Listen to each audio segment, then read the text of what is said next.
meilleure radio. Radio Afrique Santé. Les meilleurs animateurs, le son qui vous fait vibrer. Le journal Erwan Oliyide.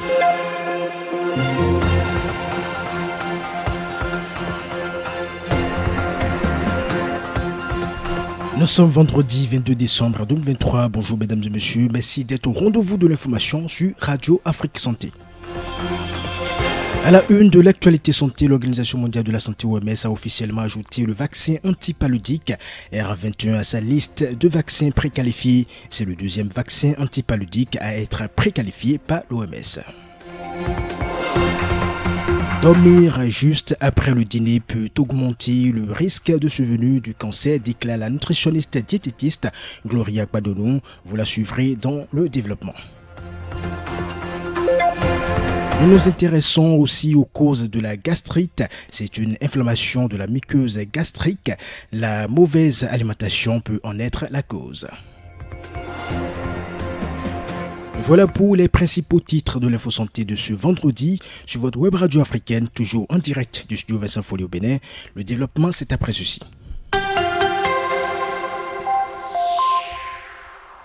L'examen imagerie par résonance magnétique cardiaque se fait à coût forfaitaire au CNHU HKM de Cotonou. L'imagerie par résonance magnétique, un abrégé IRM cardiaque, permet de visualiser les structures et le fonctionnement du cœur, de ses valvules et de ses principales veines et artères. L'offre de soins à coût réduit organisée par la Direction générale du CNHU prend fin demain 23 décembre 2023.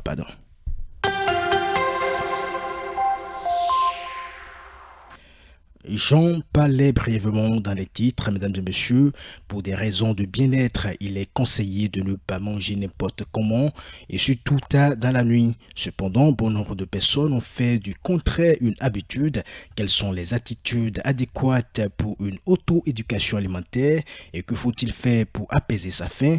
Élément de réponse dans cette production signée Marielle Ado.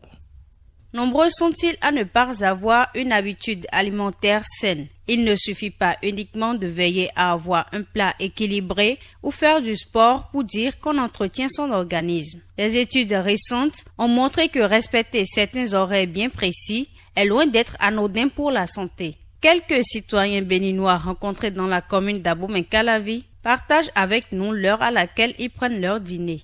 Je mange à l'époque quand je veux. Posons, je suis venu à la maison tardivement et j'ai faim. Je suis venu d'un voyage, je suis venu à 0h, je peux manger à 0h. Ça dépend de ce que je veux manger aussi. Bon, est-ce que le Béninois a même une heure pour son dîner? Il prend le dîner quand c'est prêt et quand il revient à la maison et c'est disponible. Bon, si je prends par exemple mon cas, ça dépend de l'heure à laquelle je reviens du boulot. Si je reviens à 20h, je vais prendre le dîner à 21h, 22h. Parfois, s'il y a des courses en ville et je reviens au-delà de 22h, je vais prendre le dîner après 22h. Mais bon, entre 20h et 21h, je prends un repas consistant. À quelle heure faut-il dîner? Cela dépend de l'heure à laquelle on se couche et du repas pris. Clarifie Gloria Kwadonou, nutritionniste diététiste. Il faut au minimum 4 heures de temps à 5 heures de temps qui séparent le dernier repas de l'heure de sommeil. Mais quand on prend des repas hyper gras, il nous faut 7 heures à 9 heures de temps qui séparent le repas de l'heure du sommeil pour laisser le temps à l'organisme de digérer correctement ce que nous avons pris. Donc, si par exemple je dors à 23 heures, ce serait bien de manger à 18h30 au plus tard pour permettre à l'organisme d'avoir suffisamment 4 heures de temps pour digérer. Et quand c'est des aliments qui ont beaucoup de gras, beaucoup de lipides, un peu comme les aliments qu'on fait frire, les sauces qui ont beaucoup d'huile et tout ça, il faut compter au moins 7 heures de temps qui séparent ce repas de l'heure du sommeil. Afin de préserver sa santé, il est donc préférable d'éviter de prendre des repas lourds à des heures tardives et surtout d'éviter de grignoter. Gloria Kwadonou revient là-dessus. Plus rapidement on digère et moins on a des chances de contracter l'obésité, d'augmenter son poids de façon malsaine. Parce qu'une digestion facile, simple et rapide, c'est une meilleure garantie pour avoir un bon poids. C'est aussi des comportements alimentaires sains pour réduire les risques de survenue du cancer. Parce que plus la digestion est lente, plus l'organisme est agressé parce qu'il doit faire beaucoup d'efforts pour éliminer les surplus qui mettent du temps à partir. Il est donc clair que pour le bien de l'organisme, il faut veiller à manger tôt ou tout au moins adopter de bonnes habitudes. Parlons justement de la mauvaise alimentation. Elle est l'une des causes de la gastrite. La gastrite est une inflammation de la muqueuse gastrique avec plusieurs causes à l'origine. Les manifestations cliniques de la gastrite sont digestives et peuvent s'avérer très douloureuses parfois. Le traitement de la gastrite dépend de la cause de l'inflammation. Dr Kevin Amoussou, médecin généraliste, sur les causes de la gastrite. La gastrite est une inflammation de l'estomac. Pour être plus explicite, on dira que c'est une irritation qui touche la peau entre griffes qui est à l'intérieur de notre estomac. Les symptômes sont assez courants.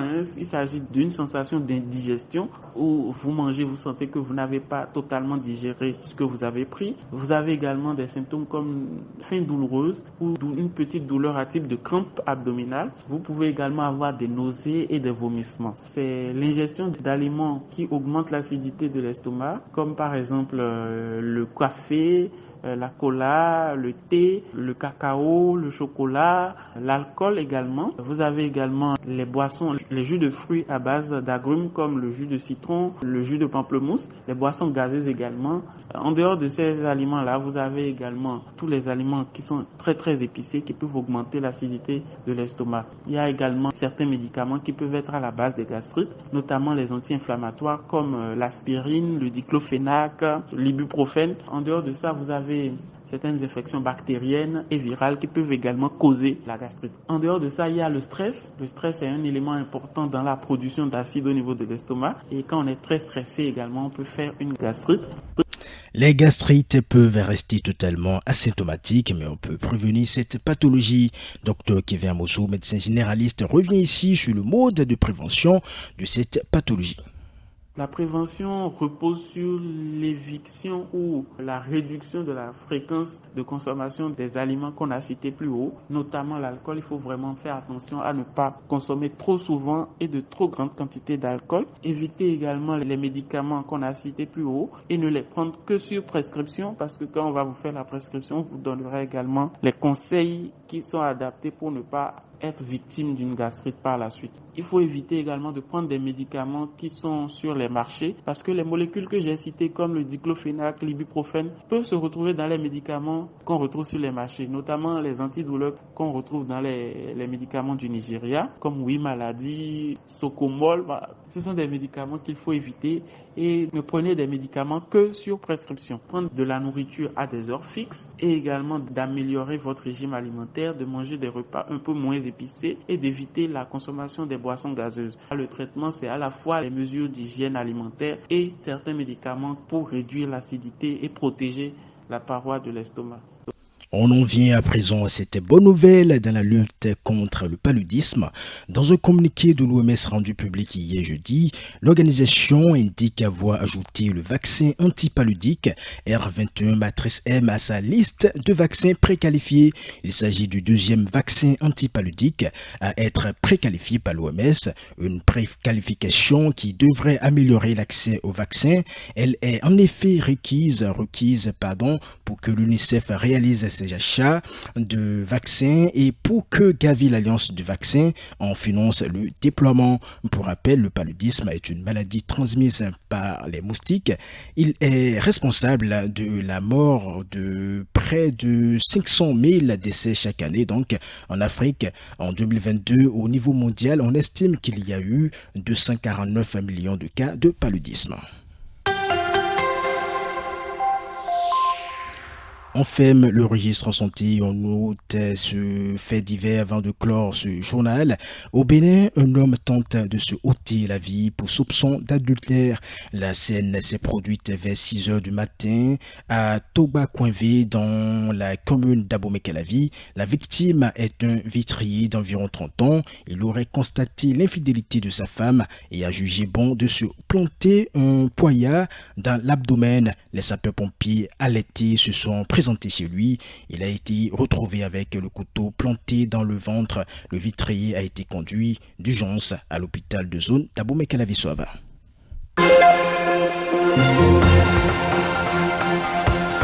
C'est ainsi que s'achève ce journal que j'ai eu le plaisir de vous présenter. Présentation Erwan Olidi, réalisation Tibus Reyenou. Je rappelle que vous pouvez suivre ce journal en image sur notre chaîne YouTube Radio Afrique Santé. Bonne suite de journée à tous.